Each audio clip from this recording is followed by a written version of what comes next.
On this video, I'm going to be reviewing my latest acquisition. It's the Rolex DayDate 40 in Platinum.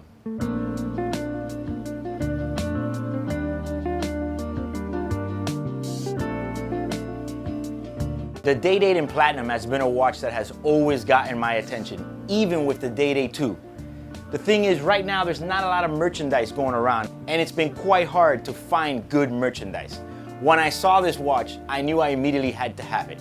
Now guys, I buy and sell watches, so a lot of times I buy watches that are going to be obviously for business purposes and to sell, because after all, that's how I make a living.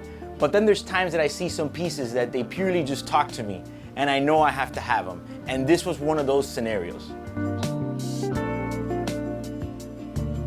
So I didn't get absolutely the best deal possible on it. I would have liked to have been a little bit, couple grand under. But right now, since there's not much to buy, something about it just couldn't let me walk away. But at the end of the day, I am very excited about it. The first thing I want to talk about these Platinum DayDates is the Glacier Blue dial. I feel like the older versions that were in the 36 millimeters, they really didn't pop as much. But ever since they introduced that dial with the DayDate 2, it really made a significant impact, because something about this dial, when you see it, you know it's platinum. Some people don't understand it and they'll sit there and say, I don't know if I like that color. But besides the fact of the tone, which I do like a lot, what I like the best is that this dial and this color separates the men from the boys when it comes to the DayDates. I would go ahead and say that the DayDate 2 and the DayDate 40 in Platinum is the most boss DayDate of all.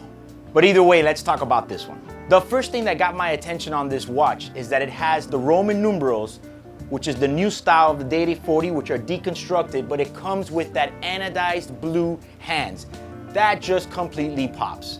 On top of the Glacier Blue, it's got the quadrant motif dial, which if you look closely, it's got 4 different quadrants on the dial, and the lines are each going in a different position. For me, that just kind of gives it that extra oomph.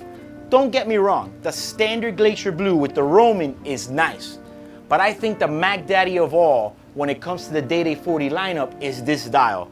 And this is the dial that suckered me in.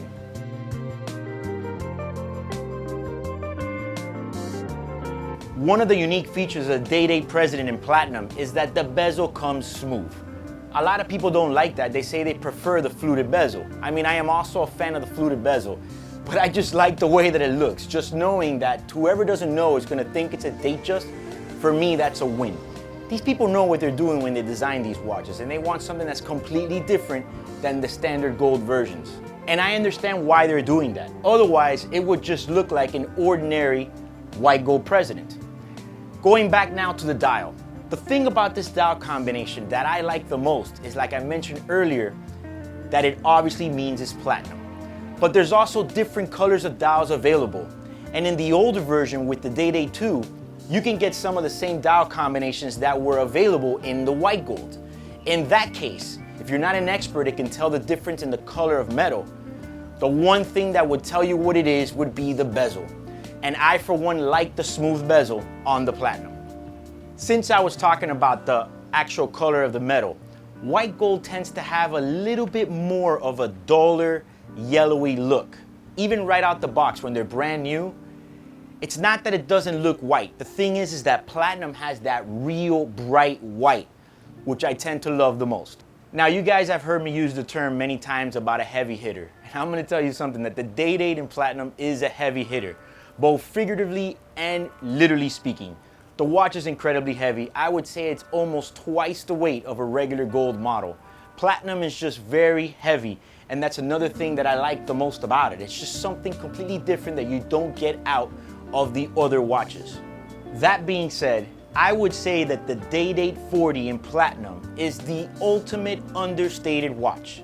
It's the watch for the guy that doesn't really want to show off that much and be super flashy and loud, but wants to know that he has a badass piece on his wrist, and whoever knows is gonna know, and who doesn't know is gonna think it's a DateJust, and the guy that has that watch doesn't care.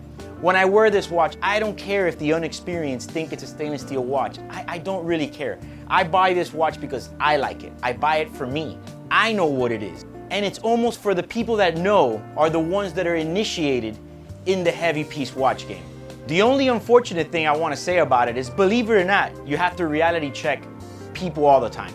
All the time people will sit there and tell you, you know, I love your DateJust, or hey, I don't like the Jubilee band. Somebody actually told me that the other day. They said, you know, the Jubilee band is not my favorite. I had to sit there and be like, what are you talking about? This is a presidential band. Sometimes it's not even worth educating them. I just leave them right there where they're supposed to be, just I guess, you know? But that's the only thing I would want to say about that, is it's very understated, but also you do get some random comments from people that are way off. But whoever knows, and if you don't know at home, the Glacier Blue dial means platinum. And I would say when it comes to the Platinum Rolex lineup, the DayDate is my second favorite, and the Platinum Daytona being my first.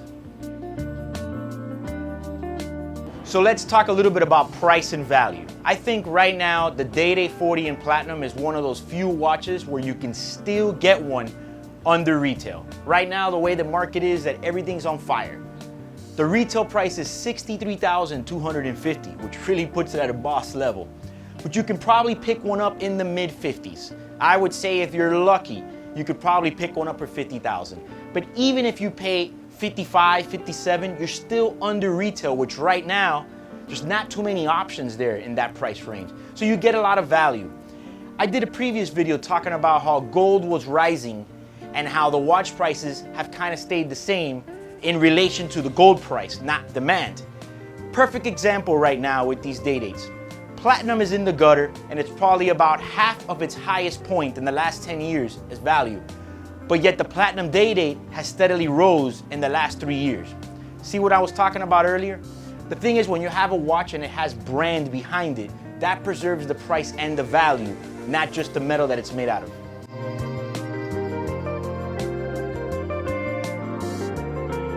So let's talk about the size of the case. In previous videos, I have expressed that, you know, when they first came out with the DayDate 40, I was a bit shocked.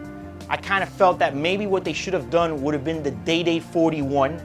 Same dimensions as a DateJust 41, but the DayDate. I think that that would have been ideal. But now that we fast forward several years, I mean, I feel like the 40 has grown on me. And as much as I am a fan of the DayDate 2 and 41mm, I would say that the DayDate 40 Platinum I happen to like more than the DayDate 2. Maybe it's that quadrant motif dial, I'm not sure. Maybe it's just that it's such a heavy watch that this little bit of slimmer case and all that helps. But you know what? The 40 has definitely grown on me. And after all, I don't know why I don't trust Rolex sometimes. They always make the right decision. One of the cool things that the DayDate 40 has that the previous versions did not is that in between each pin there's a ceramic sleeve which is going to protect the bracelet long term from stretch and sag. The hidden clasp is almost identical. The only thing that changes is just a little bit of the locking mechanism, but most people can't even really tell the difference. I feel like it's the same situation. As far as the watch game goes, this is a heavy hitter. Nobody can deny that a Platinum DayDate 40 is not a heavy hitter. It is. It's the more sophisticated choice in the DayDate lineup. The reason I actually did a review about this is because the minute that I bought it, everybody started offering me money for it. All the dealers want to buy it. Several clients reached out to me, they want to buy it, and I thought, you know, this might be a good idea to actually review. I've never actually reviewed a DayDate 40 in Platinum, and I figured this would be a perfect moment. And for me, it's an added bonus that it has the Glacier Blue dial with the quadrant motif. For me, it's the best dial. I've said it like 10 times during this video. So comment below if you would wear a DayDate 40 in Platinum. And if you like this video, like and share it. Also, subscribe to my channel.